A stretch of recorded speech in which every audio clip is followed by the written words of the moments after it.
Good morning all friends. मेरे legal advice by Sheikh Javed Mohammad advocate channel पर आपका स्वागत है। आज के हमारे वीडियो का टाइटल है नोटरी एडवोकेट के लिए हाई अलर्ट। नोटरी एक्ट की धारा 13 संज्ञान और प्रक्रिया। जी हाँ सर, ये धारा 13 ऐसी है जिसको सुनने के बाद नोटरी एडवोकेट को हाई अलर्ट होना ज़रूरी है, क्योंकि यदि नोटरी एडवोकेट हाई अलर्ट नहीं होगा और वो लापरवाही में या जानकारी के अभाव में कार्य करेगा तो एक भारी मुसीबत का सामना उसे करना पड़ सकता है। वो भारी मुसीबत क्या हो सकती है और उसके क्या बचाव हैं और उसका क्या प्रोटेक्शन है, ये नोटरी एक्ट 1952 की धारा 13 में दिया गया है। आज का हमारा मुख्य टाइटल और मुख्य जो टॉपिक है वो धारा 13 है। इस धारा 13 के बारे में मैं आपको संक्षिप्त में जानकारी देना चाहूँगा। नोटरी एक्ट 1952 की धारा 13, धारा 3 जिसमें नोटरी की नियुक्त करने की शक्ति, धारा 4 रजिस्टर, धारा 5 आदि के बारे में हम चर्चा करेंगे। नोटरी एक्ट के बारे में मैं आपको संक्षिप्त जानकारी दे देता हूँ कि इसमें कुल एक लगाए 16 धाराएं हैं और नोटरी नियम 1956 में एक लगाए 17 धाराएं हैं। नोटरी एक्ट 1952 की धारा 13 अपराधों के संज्ञान के बारे में है कि यदि किसी नोटरी एडवोकेट के द्वारा नोटरी के प्रमाणीकरण में कोई गलत कार्य किया जाता है तो उसमें उसके विरुद्ध क्या प्रक्रिया अपनाई जाएगी, ये धारा 13 में बताया गया है। धारा 13 में अपराधों के संज्ञान के बारे में बताया गया है कि कोई न्यायालय केंद्रीय सरकार या राज्य सरकार द्वारा साधारण या विशेष आदेश द्वारा इस निमित्त प्राधिकृत किसी अधिकारी द्वारा लिखित रूप में किए गए परिवाद के सिवाय इस अधिनियम के अधीन किसी नोटरी द्वारा उसके कृत्य के तात्पर्य प्रयोग या प्रयोग में किए गए किसी अपराध का संज्ञान नहीं करेगा। ये एक तरीके से नोटरी एडवोकेट की एक सुरक्षा भी है, प्रोटेक्शन भी है कि नोटरी एडवोकेट के खिलाफ यदि किसी भी प्रकार की शिकायत या जांच की जाती है तो जब तक केंद्र सरकार और राज्य सरकार के द्वारा नियमित प्राधिकारी के लिखित परिवाद पर यह कार्य किया जाएगा। कहने का मतलब ये हुआ कि केंद्र सरकार और राज्य सरकार नोटरी एडवोकेट के खिलाफ जो शिकायत आती है तो उसकी जांच करने के लिए एक अधिकारी को प्राधिकृत करेंगे और उसको अधिकार होगा कि नोटरी एडवोकेट के द्वारा किए गए कार्यों की जांच करें। जैसा कि इस धारा में बताया गया है कि केंद्रीय सरकार या राज्य सरकार द्वारा साधारण या विशेष आदेश द्वारा, मतलब साधारण या विशेष आदेश के द्वारा केंद्र सरकार और राज्य सरकार इस निमित्त प्राधिकृत किसी अधिकारी द्वारा लिखित रूप में किए गए परिवाद के सिवाय, मतलब वो जो प्राधिकृत अधिकारी है वो पूरी जांच करेगा और जांच करने के बाद यदि वो पाता है कि वास्तव में नोटरी अधिकारी के द्वारा किसी भी प्रकार का गैर कानूनी कृत्य किया गया है, नोटरी एक्ट 1952 और नोटरी नियम 1956 में दिए गए प्रावधानों के विरुद्ध जाके कार्य किया गया है, तो वो लिखित परिवाद पेश करेगा। ये इसकी प्रोसीजर है जो नेसेसरी है, जो इसमें अपनाई जाएगी। ये उपधारा 1 में बताया गया है नोटरी एक्ट 1952 की धारा 13 के, और उपधारा 2 में जो बताया गया है वो और भी महत्वपूर्ण है, जो मैं आपको इसमें बताने जा रहा हूं। प्रेसिडेंसी मजिस्ट्रेट या प्रथम श्रेणी मजिस्ट्रेट से भिन्न कोई मजिस्ट्रेट इस अधिनियम के अधीन दंडनीय किसी अपराध का विचारण नहीं करेगा। मतलब प्रेसिडेंसी मजिस्ट्रेट और प्रथम श्रेणी मजिस्ट्रेट को नोटरी एडवोकेट के द्वारा कृत्य किए गए अपराधों के विचारण का अधिकार दिया गया है। प्रेसिडेंसी मजिस्ट्रेट क्या होते हैं, इसके लिए सर मैंने मेरे चैनल पर एक स्पेशल वीडियो अपलोड किया है प्रेसिडेंसी टाउन्स के बारे में, जो भारतीय उत्तराधिकार अधिनियम 1925 की धारा 57 में बताया गया है, 213 में बताया गया है। जैसे कि प्रेसिडेंसी टाउन्स में मद्रास, बॉम्बे और कोलकाता, ये प्रेसिडेंसी टाउन्स में आते हैं और इनके अंतर्गत जो मजिस्ट्रेट होते हैं वो प्रेसिडेंसी मजिस्ट्रेट कहलाते हैं। इनको उत्तराधिकार और वसीयत के संबंध में विशेष प्रावधान की शक्तियां दी गई होती हैं और ये लोग जो है कि इन शहरों में रहने वाले लोग यदि वसीयत के संबंध में जो लिखी गई है तो उसके लिए प्रोबेट लेना आवश्यक है, और प्रेसिडेंसी टाउन्स के बाहर जो लोग रहते हैं तो उनके लिए वसीयत पे प्रोबेट लेना नेसेसरी नहीं है। यदि कोई विवाद की स्थिति बनती है तो उनको प्रोबेट लेना आवश्यक होता है। क्योंकि नोटरी एक्ट जो है कि आप देख रहे हैं, नोटरी एक्ट 1952 जो मैं आपको बता रहा हूँ, इसकी धारा 13 की उपधारा 2 में प्रेसिडेंसी शब्द इस्तेमाल किया गया है। इसलिए मैंने सर प्रेसिडेंसी के बारे में संक्षिप्त आपको जानकारी दी है। और मेरे चैनल पर प्रेसिडेंसी टाउन्स क्या है इसी शीर्षक से एक वीडियो भी अपलोड है, आप उसको देख भी सकते हैं। उसमें मैंने एक प्राचीन चित्र के साथ प्रेसिडेंसी टाउन्स को बताया है और समझाया है, और प्रेसिडेंसी टाउन्स के ऊपर मैंने ई बुक भी डिस्क्रिप्शन बॉक्स में अपलोड कर दिए। यदि किसी को उसकी आवश्यकता हो तो वो वहां से उसको देख भी सकता है और परचेज भी कर सकता है। अब जो हमारा आज का जो महत्वपूर्ण टॉपिक है उसके बारे में तो सर मैंने आपको जानकारी दे दी, और इसी के संबंध में मैं धारा 3 के बारे में भी आपको कुछ जानकारी दे देता हूं कि धारा 3 में नोटरी नियुक्त करने की शक्तियां बताई गई हैं कि केंद्र सरकार और राज्य सरकार को अधिकार है कि वो नोटरी नियुक्त कर सकें। धारा 4 में रजिस्टर के बारे में बताया गया है कि जो नोटरी एडवोकेट नियुक्त किए जाते हैं तो उसका एक रजिस्टर तैयार किया जाता है, और रजिस्टर में जो है कि नोटरी एडवोकेट की जानकारी उसमें संग्रहित की जाती है। जैसा कि धारा 3 है सर कि नोटरी नियुक्त करने की शक्ति के बारे में बताया गया है कि केंद्र सरकार संपूर्ण भारत या भारत के किसी भाग के लिए और राज्य सरकार संपूर्ण राज्य में या राज्य के किसी भाग के लिए किन्हीं विधि व्यवसायियों या अन्य व्यक्तियों को ऐसी अर्हता धारण करते हैं जैसी विहित की जाए नोटरी नियुक्त कर सकती है। ये इसमें सर स्पष्ट लिखा गया। धारा 4 में रजिस्टर के बारे में बताया गया है कि नोटरी एडवोकेट जिनको बनाया गया है उनके रजिस्टर में उनके नाम की एंट्री की जाएगी। इसमें उनका पूरा नाम, जन्म तिथि, निवास का और कार्यालय का पता लिखा जाएगा। रजिस्टर में उसका नाम प्रविष्टि किए जाने की तारीख लिखी होगी और उसकी अर्हताएं लिखी होंगी और अन्य विशिष्टताएं जो विहित की जाए वो लिखी होंगी। और धारा 5 के तहत सर्टिफिकेट ऑफ प्रैक्टिस दिए जाने के भी बारे में बताया गया है कि उसको प्रमाण पत्र जारी किए जाने की तारीख से 5 वर्ष की कालावधि के लिए उसको व्यवसाय करने के लिए प्राधिकृत करने वाला प्रमाण पत्र दिया जाएगा। ये नोटरी एक्ट 1952 की धारा 5 की उपधारा ख में ये सर बताया गया है। का में बताया गया है कि धारा 4 के अधीन इस सरकार द्वारा रखे जाने वाले रजिस्टर में अपने नाम को प्रविष्ट कराने का अधिकारी हो जाएगा। कब हो जाएगा सर? वो कि जो सरकार को विहित फीस यदि कोई हो संदाय करने पे वो हकदार हो जाता है। कौन कौन सी बात का हकदार हो जाता है? एक तो नोटरी रजिस्टर में नाम दर्ज कराने का हकदार हो जाता है और प्रमाण पत्र प्राप्त करने का हकदार हो जाता है। ये धारा 5 में बताया गया है।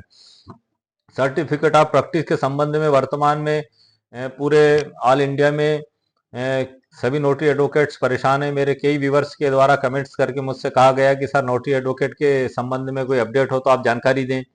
मेरे एक व्यूवर्स हैं DK शर्मा वकील साहब, श्री गंगानगर राजस्थान के।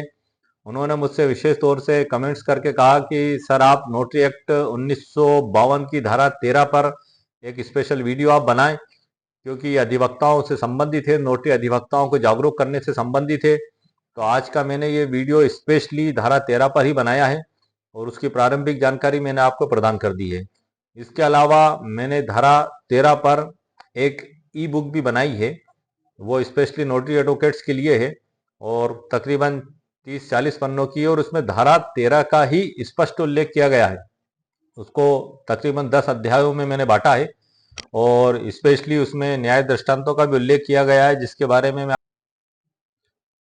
ये सर एक लेटेस्ट जानकारी है नोटरी एडवोकेट्स के संबंध में जो मुझे भी प्राप्त हुई है, मैं आपको शेयर कर देता हूँ। ये 10 अक्टूबर 2024 का ये ऑफिस मेमोरेंडम है और इसका एफ नंबर है N15011/211/2024 NC, government of India, ministry of law and justice, department of legal affairs, notary cell. और इस नोटिस में सर आगे जानकारी दी गई है ऑफिस ऑफ मेमोरेंडम, और इसका जो सब्जेक्ट है execution of marriage oblique divorce deeds by notaries. Special रूप से ये नोटरी सेल की तरफ से नोटिस जारी किया गया है। आप ये जो देख रहे हैं ये लेटेस्ट नोटिस है जो कि 10 अक्टूबर 2024 का है सर। मतलब अभी वर्तमान में दिसंबर का महीना प्रारंभ हुआ है 10 अक्टूबर, और एक बीच में 11वां महीना आपका गया, मतलब एक महीने 1 दिन के समथिंग हुए इसको जारी किए हुए। ये स्पेशल तरीके से नोटरी एडवोकेट्स के लिए जारी किया गया है, मैं आपको शेयर कर रहा हूँ। और इसमें खास तौर से बताया गया है शादी के एग्जीक्यूशन के संबंध में, execution of marriage divorce deeds by notaries, मतलब नोटरी एडवोकेट के द्वारा जो कि शादी और मैरिज है वो सर्टिफिकेट उनके द्वारा निष्पादित नहीं किए जाएंगे। एक हाईकोर्ट के जज साहब का, रोसिया जज साहब का, जो MP मध्य प्रदेश हाईकोर्ट का भी एक डिसीजन था जो मैंने आपको पहले भी शेयर किया था, बताया था, और इसमें 3 साइटेशन का भी हवाला दिया गया है। ये honourable high court of Odisha and honourable high court of MP have also clear held that notaries are not appointed as marriage officers and they are not authorized to execute marriage or divorce deeds. references may be made to the following decision in this regard। मतलब notary advocate को marriage officer नहीं बनाया गया है। उनका कार्य notary के शादी की ब्याह के संबंध में दस्तावेज को निष्पादित करने का नहीं है। ये स्पष्ट रूप से सर इस आदेश में ये बताया गया है, और इसको बताने के साथ ही 3 साइटेशन का इसमें हवाला दिया गया है, जो भी मैं आपको पढ़ के सर बता देता हूं। एक तो है पटना सारथी दास विरुद्ध state of Odisha and others 2023 SCC.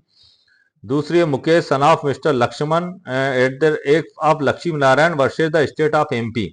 और तीसरी है Bundel Singh Lodhi versus state of MP. ये तीनों साइटेशंस का हवाला मैंने मेरी ई बुक में किया है सर, और ई बुक जो कि आपको उससे मैं आपको परिचय करा देता हूं उसका प्रस्तावना में, क्योंकि मैंने वीडियो में तो आपको लगभग संपूर्ण जानकारी दे दी है, लेकिन पूरी डिटेल जानकारी मैंने डिटेल के साथ पूरे उदाहरणों के साथ सिर्फ धारा 13 पर सर स्पष्ट स्पेशली, मतलब नोटरी एक्ट 1952 में तो कुल एक लगाए 16 धाराएं, लेकिन हमारा जो आज का टॉपिक है धारा 13 जो अपराधों के संज्ञान के संबंध में है कि किसी भी नोटरी वकील के विरुद्ध डायरेक्ट अपराध पंजीबद्ध नहीं किया जाएगा, और ना ही कोई भी न्यायालय और ना ही किसी भी न्यायालय में डायरेक्ट मुकदमा उसके खिलाफ पेश नहीं किया जा सकता, डायरेक्ट जांच नहीं की जा सकती, जब तक कि केंद्र सरकार और राज्य सरकार के द्वारा नियुक्त अधिकारी पहले जांच करने के बाद ये उचित पाते हैं कि उनके द्वारा जिस एडवोकेट्स को लाइसेंस दिया गया है और नोटरी का कार्य कर रहे हैं, क्या उनके द्वारा वास्तव में कोई गलती की गई और वो पाते हैं, उसके बाद प्रेसिडेंसी मजिस्ट्रेट या जेएमएफसी मजिस्ट्रेट के समक्ष परिवाद प्रस्तुत किया जाएगा,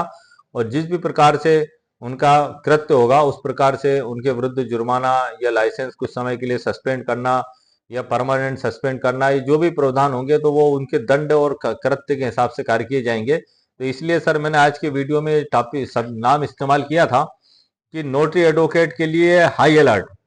हाई अलर्ट सर मैंने इसलिए कहा क्योंकि ये धारा ही हाई अलर्ट करने की है, नोटरी एक्ट की धारा 13 संज्ञान और प्रक्रिया, क्योंकि यदि आप इससे गाफिल हो जाएंगे और आप इसको नजरअंदाज कर देंगे और आप बिल्कुल जो है कि कानून कायदों को ताक में रख के अगर आप नोटरी के कार्य में भिड़ गए तो सर भारी समस्या का सामना करना पड़ सकता है, और उस समय जो आपके सामने परिस्थिति होगी तो उसको मैं पहले ही आपको अवगत करा रहा हूँ। सर्टिफिकेट ऑफ प्रैक्टिस तो सर ऑल इंडिया में सभी लोगों को मिलेगा और प्रोसेस जारी है। मेरे कई व्यूअर्स जो राजस्थान के हैं उनके द्वारा भी कमेंट्स करके मुझसे पूछा गया, एक मेरे व्यूअर्स हैं समीना शेख जो इकबाल तनवीर एडवोकेट साहब के ऑफिस में उनका उल्लेख के साथ उन्होंने मुझसे 4-6 बार भी पूछा।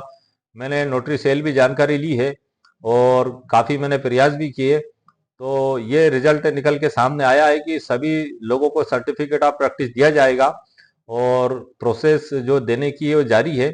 चूंकि ऑल इंडिया में सभी लोगों को दिया जा रहा है इसलिए कुछ समय तो लगेगा। अभी सर्टिफिकेट ऑफ प्रैक्टिस दिए जाने की कार्रवाई बंद नहीं की गई है। दूसरी सबसे बड़ी बात यह है कि जिन लोगों को दिया गया है उसी स्टेट में कई लोगों को अभी तक प्राप्त नहीं हुआ है, लेकिन वो धीरे धीरे सभी की प्रोसेस जारी है और सभी को सर्टिफिकेट ऑफ प्रैक्टिस प्राप्त हो जाएगा, तो आप सभी लोग चिंता ना करें। एक व्यूअर्स का सवाल था कि 10th की मार्कशीट में सरनेम नहीं है और बाद में सरनेम लगाया गया है, तो ये जो मैम आपकी प्रॉब्लम है ये ऑल इंडिया में कई लोगों की प्रॉब्लम है, क्योंकि 10th की अंक सूची में कई लोगों के सरनेम नहीं है और बाद में सरनेम उनके लगाए गए हैं, तो ये कोई चिंता का विषय नहीं है। वैसे 10th की जो मार्कशीट है उसका इस्तेमाल जन्म तारीख को मिलान करने में किया जाएगा, उसका जो मुख्य उपयोग है वो जन्म तारीख को मिलान करने के रूप में किया जाएगा, और आप उसके बारे में आप बिल्कुल भी चिंता ना करें, और सभी लोगों को सर्टिफिकेट ऑफ प्रैक्टिस मिलेगा जिन जिन लोगों का चयन हो चुका है। अब मैं सर आपको जो मुख्य आज का हमारा टाइटल है कि नोटरी एडवोकेट के लिए हाई अलर्ट, नोटरी एक्ट की धारा 13 संज्ञान और प्रक्रिया, तो इसकी मैंने स्पेशली जो ई बुक आपके लिए तैयार की है उसके बारे में मैं आपको संक्षिप्त परिचय सर उसके बारे में करा देता हूं।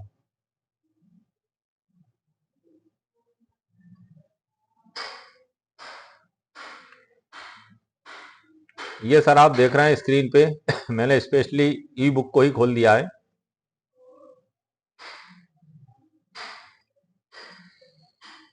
ये सर ई बुक मैंने स्पेशली नोटरी एडवोकेट्स के लिए तैयार की है धारा 13 के बारे में। मैं इस पे संक्षिप्त परिचय भी आपको दे देता हूं, क्योंकि बुक में काफी कुछ मैंने लिखा है जो इतना डिटेल में आपको वीडियो में तो नहीं बता पाता, तो मैं आपको उसका जो प्रारंभ है जो शुरुआत है ई बुक की, ये अमेजोन पे मैंने अपलोड की है और अमेजोन पे से आप जाके इसको परचेस कर सकते हैं यदि आपको आवश्यकता लगती है तो, वरना मैंने वीडियो में सर आपको कंप्लीट जानकारी दे दी है। लेकिन मेरे कई व्यूवर्स के द्वारा मुझसे कहा गया कि सर जो आप वीडियो बनाते हैं तो उसके बारे में हमें रिटर्न में भी उपलब्ध कराएं। तो वो सुविधा भी सर मैंने मेरे वीडियो में अधिकांशतः चालू कर दी है, और मेरी कोशिश रहती है कि सभी वीडियो के डिस्क्रिप्शन बॉक्स में ई बुक अपलोड करूं। तो ये देखिए सर, आप ये लिखा हुआ दिखाई दे रहा है, ई बुक नोटरी अधिवक्ताओं के लिए हाई अलर्ट, नोटरी एक्ट की धारा 13 का संज्ञान और प्रक्रिया। जो मेरा वीडियो का टाइटल होता है सर, वही मैं ई बुक का भी टाइटल रखता हूँ।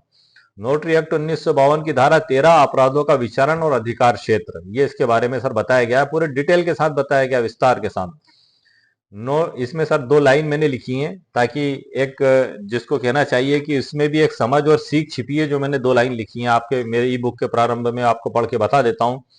नोटरी की पहचान है शुद्धता का नाम, एक मैसेज है सर इसमें। नोटरी की पहचान है शुद्धता का नाम, कागजों में सत्यता, ना हो कोई छल या घमंड का काम, हर दस्तावेज को ठीक से समझो, हर शर्त का ध्यान रखना, नोटरी वकील की जिम्मेदारी है न्याय की राह पर चलना। ये मैंने स्पेशली ऑल इंडिया के नोटरी एडवोकेट्स के लिए लाइनें तैयार की हैं, और ये ई बुक भी तैयार की है। और इसमें जो आगे मेरे द्वारा बताया गया है, नोटरी वकील सावधानी और जिम्मेदारी का कार्य, यह नोटरी ई बुक की शुरुआत है सर। मैं आपको सिर्फ इंट्रोड्यूस करा रहा हूं इससे, कि नोटरी वकील की भूमिका अत्यंत महत्वपूर्ण और जिम्मेदारी होती है, क्योंकि वह किसी भी दस्तावेज की सत्यता की पुष्टि करता है और यह सुनिश्चित करता है कि दस्तावेज विधिक रूप से वैध है। नोटरी एक्ट 1952 की धारा 8 के तहत वकील को यह अधिकार प्राप्त है कि वह किसी दस्तावेज को प्रमाणित करे, लेकिन इस अधिकार के साथ कई जिम्मेदारियां भी जुड़ी होती हैं। नोटरी वकील को हमेशा ध्यान रखना चाहिए कि किसी भी दस्तावेज की प्रमाणिकता की पुष्टि करने से पहले वह दस्तावेज पूरी तरह से सही और वैध हो। यदि कोई दस्तावेज गलत तरीके से प्रमाणित किया जाता है तो यह न केवल कानूनी संकट का कारण बन सकता है, बल्कि यह वकील की पेशेवर प्रतिष्ठा को भी नुकसान पहुंचा सकता है। सावधानी की आवश्यकता, नोटरी वकील को दस्तावेज के संदर्भों, शर्तों, उसके कानूनी पहलुओं को पूरी तरीके से समझने के बाद ही हस्ताक्षर करना चाहिए। साथ ही नोटरी की प्रक्रिया के दौरान कोई भी लापरवाही भविष्य में कोई कानूनी समस्या का कारण बन सकती है सर।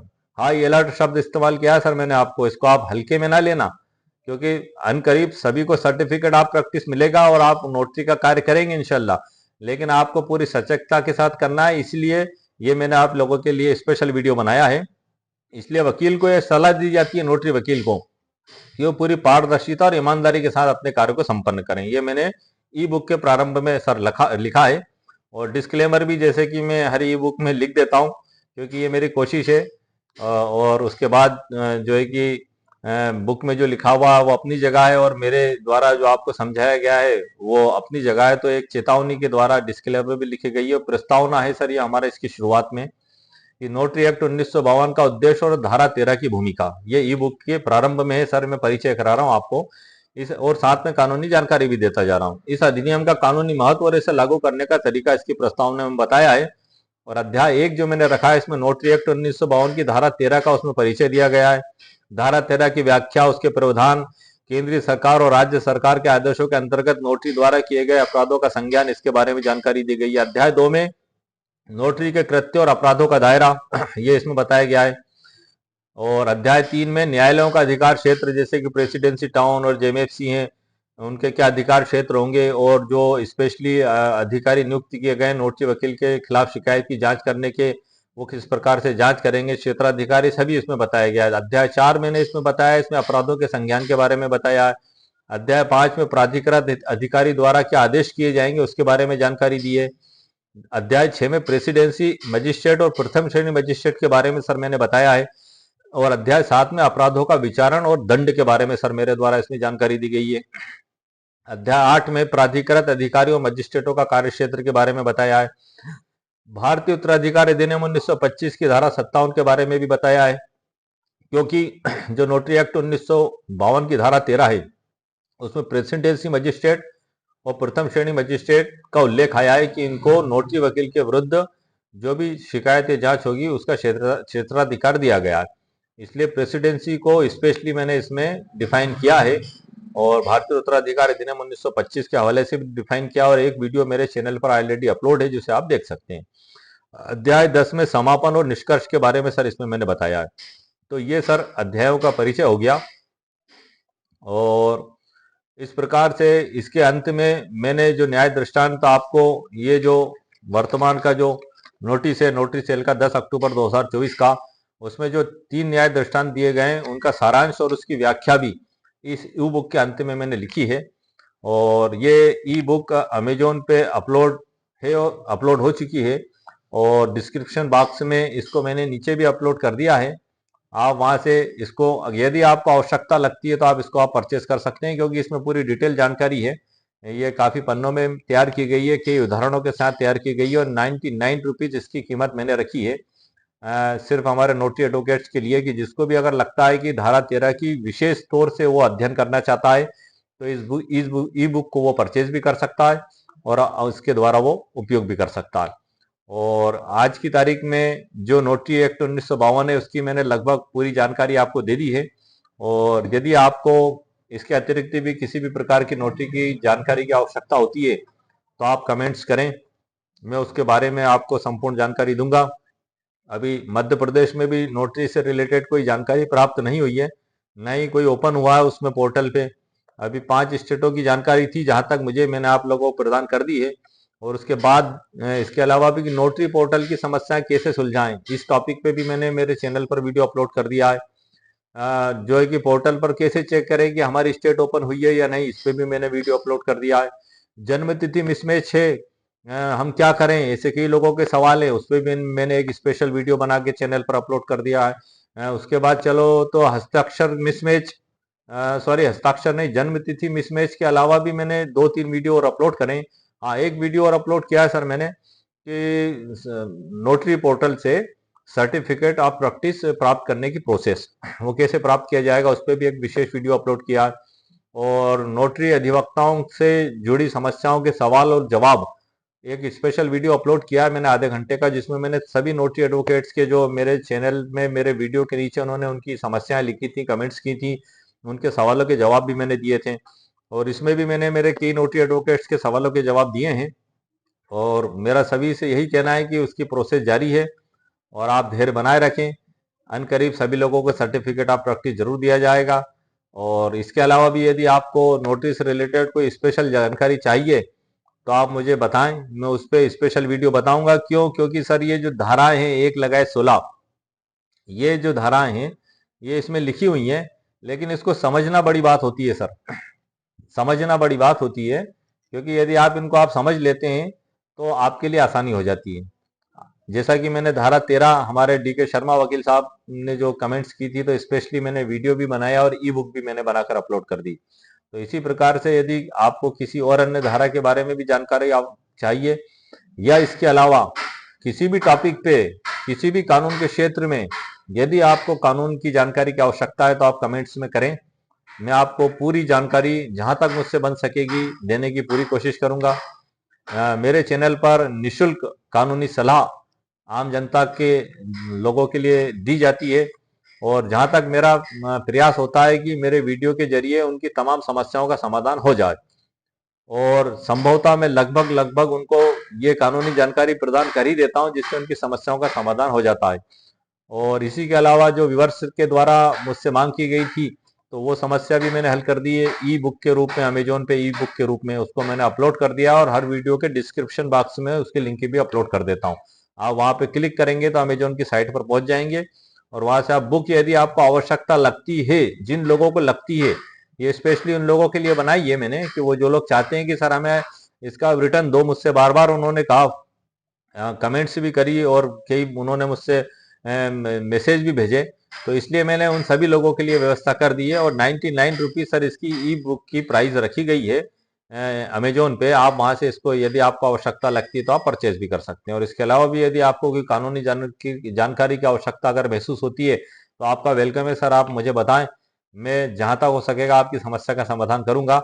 और सभी नोटरी एडवोकेट्स ऑल इंडिया के धीरज बनाए रखें, सब्र बनाए रखें, सभी को नोटरी सर्टिफिकेट बहुत जल्दी प्राप्त होगा। मेरे कई व्यूवर्स हैं जो नोटरी एडवोकेट्स हैं, महिला व्यूवर्स हैं, जो उन्होंने मेरे से कई बार इस बारे में भी क्वेश्चन किया था। हरियाणा के हैं, कुछ राजस्थान के हैं। उनका ये कहना था कि सर हम हरियाणा के हैं और हमारी शादी हो गई राजस्थान में, तो क्या नोटरी वहाँ ट्रांसफर हो सकती है, और या एक स्टेट से दूसरी स्टेट में या स्टेट के अंदर ही अंदर क्या ट्रांसफर हो सकती है। तो इसके बारे में भी मैंने वीडियो तो पहले जो बनाए गए वीडियो में जानकारियां दे दी हैं। लेकिन मैं अभी स्पेशली बहुत ही जल्द वुमेन्स एडवोकेट्स के लिए ऑल इंडिया की इस टॉपिक पर वीडियो अपलोड करूंगा। उनके द्वारा आवेदन किस प्रकार से तैयार किया जाएगा, आवेदन में क्या लिखा जाएगा, ये पूरी डिटेल भी मैं ई बुक में बनाकर अपलोड करके डिस्क्रिप्शन बॉक्स में दे दूंगा।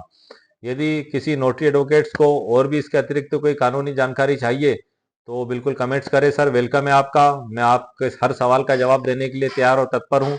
और उम्मीद है सर आपको मेरा वीडियो पसंद आया होगा। मेरे वीडियो को आप लाइक भी करें, शेयर भी करें और सब्सक्राइब भी करें। और एक बार और कह देता हूँ सर ने, high alert, high alert, high alert, notary advocate high alert, क्योंकि धारा 13 को आप पढ़ लेना। आप सभी विद्वान और बुद्धिजीवी लोग हैं, आप सभी नोटरी एडवोकेट हैं। एक हमारे जो व्यूवर्स हैं काफी बुद्धिजीवी और समझदार भी हैं। केएस राजपूत साहब, वो अक्सर कमेंट्स करते रहते हैं, लेकिन काफी समय से उनकी कमेंट्स भी मैंने नहीं देखी। कल्याण सिंह राजपूत समथिंग उनका नाम है जहां तक मेरा ख्याल है।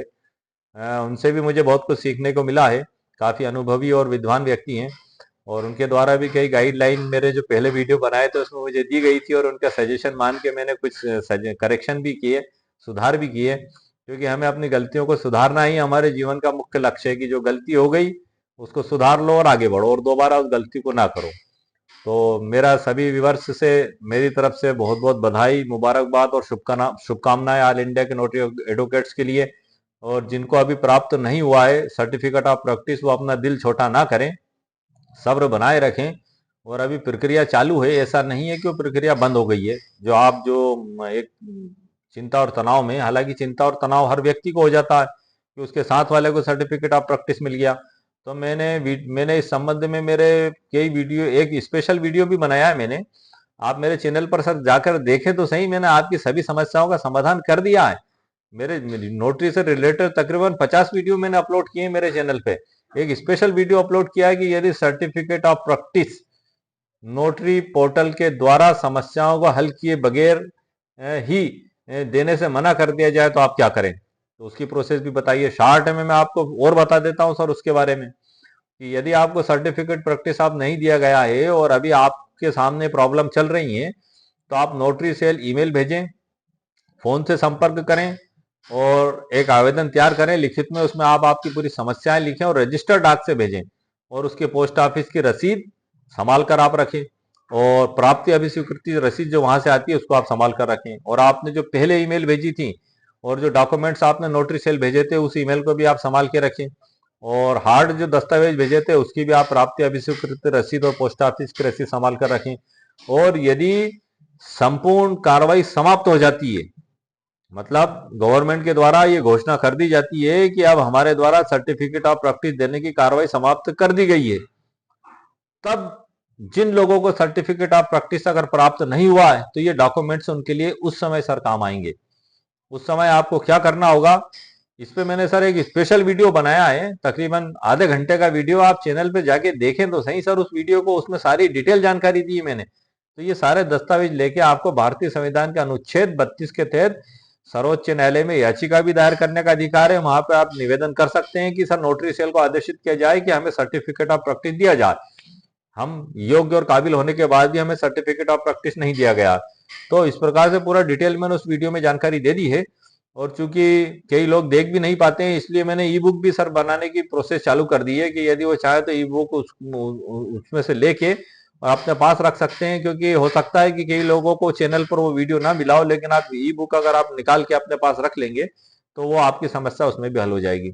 मैं नेक्स्ट वीडियो ऑल इंडिया के वुमेन्स एडवोकेट्स के लिए जरूर बनाऊंगा, जिसमें उनकी जो प्रॉब्लम है, एक स्टेट से दूसरी स्टेट या अंदर स्टेट में जिनकी शादी हो गई है और एक स्टेट से दूसरी स्टेट में चले गए हैं और इसी प्रकार की प्रॉब्लम कई लोगों को है, तो उस पर भी सर मैं वीडियो बनाऊंगा। लेकिन आप पेशेंस रखें, पहला सर्टिफिकेट ऑफ प्रैक्टिस सभी लोगों को प्राप्त हो जाने दें।